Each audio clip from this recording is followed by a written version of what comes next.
अच्छा जी, तो आज हम ये टॉपिक पढ़ने लगे हैं ज्योमेट्रिक आइसोमेरिज्म। पहले तो मैंने सोचा था ये सिंपल सा टॉपिक है, बच्चे खुद ही कर लेंगे, लेकिन मैंने कहा एक आध बात इसमें है जो आपको बताने वाली है, ये मैं आपको इंशाल्लाह बताऊंगा।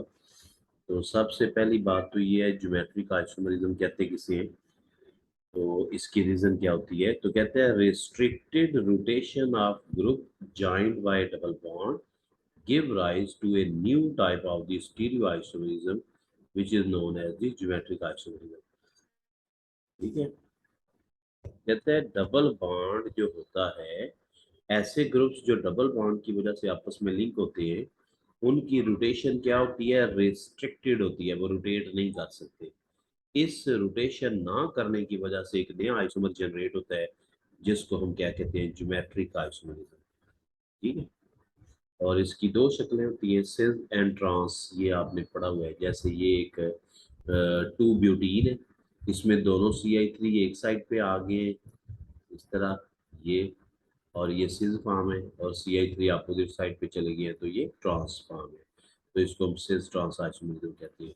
एक कॉन्सेप्ट जो आपके लिए RFSC में आपने नहीं पढ़ा हुआ, बाजू का सेम ग्रुप होते हैं जो कि अपोजिट साइड पे जाते हैं, और बाजू का ये होता है कि एक ही फैमिली के ग्रुप्स होते हैं जिनकी साइड चेंज होने की वजह से सिस ट्रांस होता है। ये जो दोनों एग्जांपल दी गई है, यहाँ पे लिखने का मकसद ये है कि इन दोनों में सिस ट्रांस आइसोमेरिज्म नहीं होगा, क्योंकि डबल बॉन्ड जो है, ये डबल बॉन्ड है, यहाँ पे carbon carbon double bond. Carbon carbon के डबल बॉन्ड के साइडों पे जो दो कार्बन हैं, इन दोनों कार्बन के पास दो डिफरेंट ग्रुप होने चाहिए। ये आप देख रहे हैं, इसके पास तो दोनों एच है, तो जब दोनों सेम ग्रुप होंगे तो इसमें सिस ट्रांस आइसोमेरिज्म तो नहीं पाया जाएगा। तो ये एग्जांपल सिस ट्रांस आइसोमेरिज्म में नहीं आती, ये एग्जांपल आती है। ये देखिए, ये दोनों एच एक साइड पे है, दोनों अल्काइल ग्रुप एक साइड पे है, ये सिस फॉर्म है। इसमें अब एक CH3 ये वाला बल्कि ग्रुप दूसरी साइड पे चला गया, एच इधर आ गया, ये एक दूसरे के एनेंटियोमर बन गए।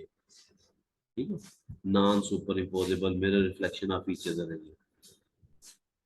लेकिन ज्योमेट्रिक आइसोमेरिज्म किस शक्ल में बन रहा है? इधर तो कह रही है DL पेयर है, और कौन सा सिज है? ये दोनों सिज है, क्योंकि दोनों में अल्काइल ग्रुप्स, ये अल्काइल सेम साइड पे है। ये भी देखिए, ये अल्काइल, अल्काइल सेम साइड पे है, तो ये सिज है। और ये दोनों फॉर्म जो है, ये एक अल्काइल, ये एक अल्काइल, ये ट्रांसफॉर्म में चले गए। इसका भी ये अल्काइल और ये सारा अल्काइल, ये भी ट्रांसफॉर्म है। तो ये ट्रांस की दो शक्लें हैं। ये ट्रांस आइसोमर के आगे मजीद दो एनेंटियोमर्स हैं, जिन्हें हम कहते हैं ट्रांस DL पेयर, और ये जो ऊपर वाला है, ये सिज DL पेयर है। बस ये कॉन्सेप्ट आपके लिए न्यू था, ये मैंने बताना था। और बाज़ औक़ात कहते हैं कि एक से ज़्यादा डबल बॉन्ड हो, तो इस वजह से एक कार्बन के ऊपर अगर आप देखें कि इधर भी अल्काइल है, इधर भी ये सारा अल्काइल है, ये वाला जो डबल बॉन्ड है, इसके लिहाज से ये सिज है, और इसके लिहाज से भी सिज है, क्योंकि इधर भी अल्काइल है और इस साइड पे भी अल्काइल है, तो इसे सिज सिज कहते हैं। और ऐसे ही ये ट्रांस ट्रांस है, क्योंकि इस कार्बन के इधर अल्काइल और ये सारा अल्काइल, ये ट्रांस हो गया। इस कार्बन के देखिए, ये अल्काइल, और इस साइड पे ये सारा अल्काइल, ये वाला, तो ये भी ट्रांस हो गया, इसे ट्रांस ट्रांस कहते हैं। इस तरह डिफरेंट अरेंजमेंट हो सकती है, सिज सिज सिज ट्रांस ट्रांस ट्रांस ट्रांस सिज, इस तरह से हम इसको क्लासिफाई कर सकते हैं। ठीक हो गया, तो ये सिर्फ ट्रांस आइसोमेरिज्म यानी ज्योमेट्रिक आइसोमेरिज्म की डिटेल थी, वो इतनी ही थी हमारे सिलेबस में। इसकी एग्जांपल्स आपने देख ली।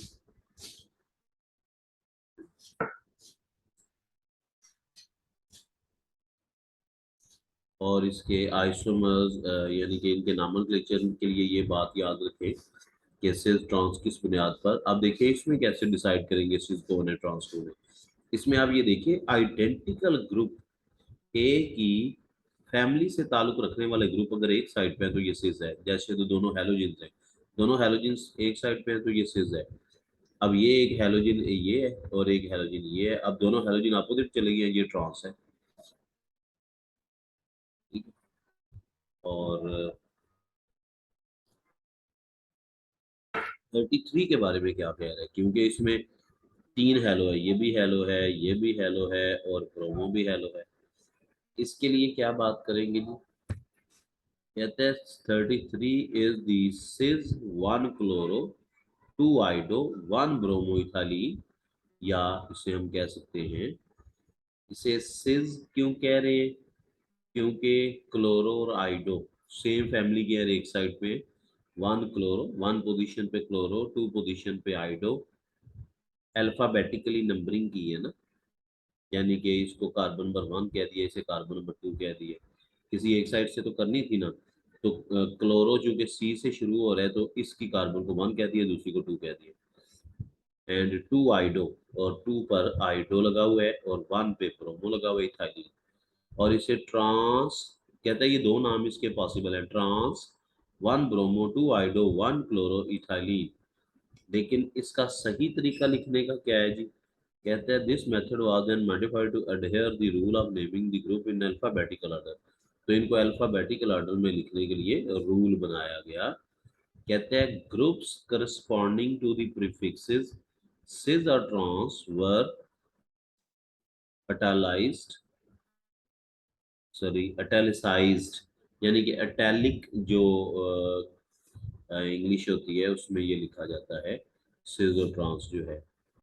That's why thus 33 was named as cis 1 bromo 1 chloro 2 iodoethylene, or trans 1 bromo 1 chloro 2 ethylene. Sometimes relative disposition of longest carbon chain on each carbon of the double bond is made on the basis of the designation. इसकी जरूरत नहीं है। इसका नाम जो कह रहे हैं ना, कहता है इसके आप दोनों नाम दे सकते हैं। इसको सिज भी कह सकते हैं, दोनों हेलो ग्रुप एक साइड पे, इसे ट्रांस भी कह सकते हैं क्योंकि इसमें हेलो ग्रुप अपोजिट साइड पे भी है। कहता है इसके लिए ये दो सिज ट्रांस नोमेनक्लेचर के मुताबिक इसके दोनों नाम ठीक है। और एक इसमें और वर्ड आ जाता है, ये जी का वर्ड है, जी फॉर जोसमन, ये जी फॉर जर्मन वर्ड जोसमन मीनिंग टुगेदर, यानी कि सिज को आप जोसमन भी कह सकते हैं क्योंकि इसमें दो आइडेंटिकल ग्रुप टुगेदर है। ठीक है।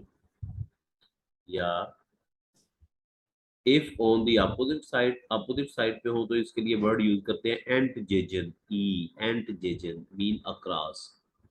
ये इसकी नीचे एग्जांपल दी गई है। और ये जो नोमेनक्लेचर है ये पेश किया था कान इंगोल्ड प्रिलाग। ये तीन बंदे थे, कान इंगोल्ड प्रिलाग, तीन बंदे हैं। इनके रूल्स भी हैं लेकिन वो हमने नहीं पढ़े। कहता है prefixes G and E may not be necessary correspond to the cis and trans.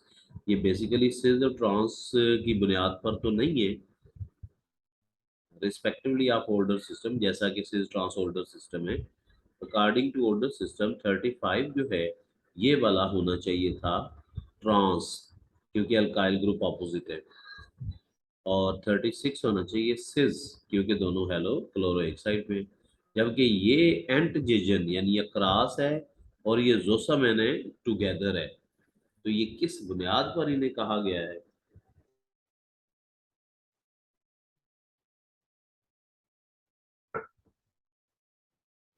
According to this system, two groups on each carbon of the double bond are ranked in the order of priority, as was done in the case of the chiral molecule.